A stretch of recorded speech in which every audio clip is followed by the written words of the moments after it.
I'd like to start off by giving all praises, honor, and glory to Yahweh, Ba'ashim Yahushai. Double honors to the apostles of Great Millstone, and salutations to Akim pushing out this word in truth and in sincerity. So basically, I came across this article from PBS. It's called it's from Nova actually. It's called the Search for the Lost Cave People. And really, we know that the real cave people are Esau, so-called Caucasians. Which Caucasian actually means cave dweller. But this is just another futile attempt from this devil to try to demonize us. But basically, this article goes into how in Guatemala, the before and after picture of this monument in Tikal.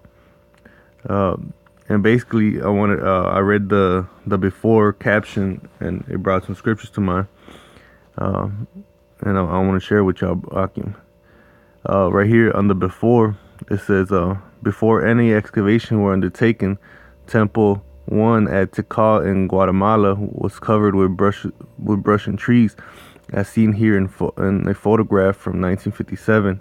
Tikal, a city that boasted a population of perhaps 100,000, flourished in the years AD 300 and 900. Like the ancient Egyptians, the Maya buried their kings under the pyramid like this one. And that's the point.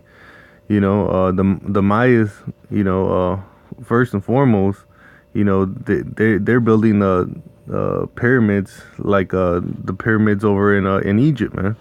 And on top of that, it says that like the Egyptians, the Maya buried their kings under the pyramids. And the reason why these similarities were so close was because the Maya are part of the 12 tribes of Israel, man. Along with the rest of the Latinos and Native Americans, man.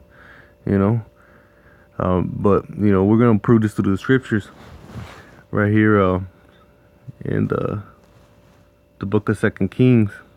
Well, first, actually, let me start off with 2nd Esdras, because we were separated from the southern kingdom, and we were brought over to this land, which is now called the Americas. This the book of 2nd Esdras, chapter 13, verse 40. It says, "Those are the 10 tribes," which is talking about the northern kingdom, "which were called away prisoners out of their own land in the time of Hosea the king, whom Salmanassar the king of Assyria led away captive and carried them over to the waters, and so came they into the other land." And this is basically the start of the separation. And we could actually prove that also in 2 Kings, how we were taken by Salmanassar the king of Assyria. Is 2 Kings chapter 17, verse 6. "In the 9th year of Hosea the king of Assyria took Samaria. In the 9th year of Hosea the king of Assyria took Samaria, and carried Israel away into Assyria, and placed them in Halah and in Habor, by the river of Gozan, and the cities of the Medes." And I'm going to jump down to verse 24. It says, "And the king of Assyria brought men from Babylon, and from Cutan, and from Ava and Hamath, and from Sepharim, and placed them in the cities of Samaria instead of the children of Israel, and they possessed Samaria and dwelt in the cities thereof."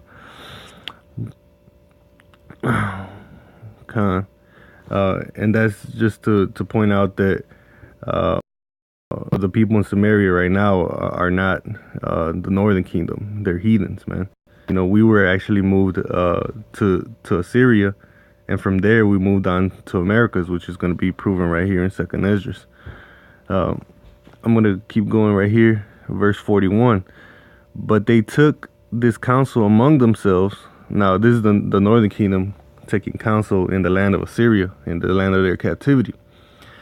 It says, "But they took this counsel among themselves, that they would leave the multitude of the heathen and go forth into a further country where never mankind dwelt, and we were the first ones actually here to inhabit this land, man. And good evidence of that is in the movie uh, was it 1592 or 1492 with Cristobal Colon.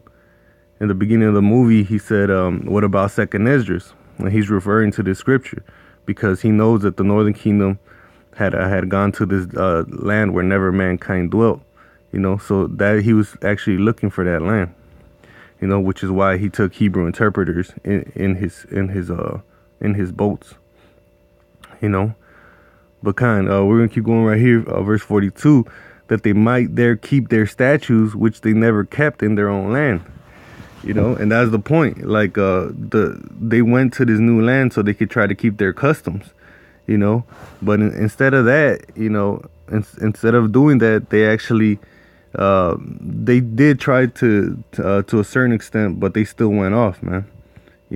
They still sinned and had kept and tried to keep their customs. As far as this article goes, this shows the customs. They still carried the customs that they had over in Egypt. Because after they had left the Egyptian captivity, they went into their own land, and Israel was established. But after that, we had gone to the Syrian captivity. That's the last thing that you have heard of from the Northern Kingdom. So they still had that those customs that they had in Egypt, man. So right here it shows you, not only through the architecture, how they build pyramids similarly as in Egypt, but also how they buried their kings under them, man. But this is the point. I was planning on it being a short lesson. But it's like little articles like this that give you little nuggets, to show you that the people of the Americas were in fact Hebrew Israelites.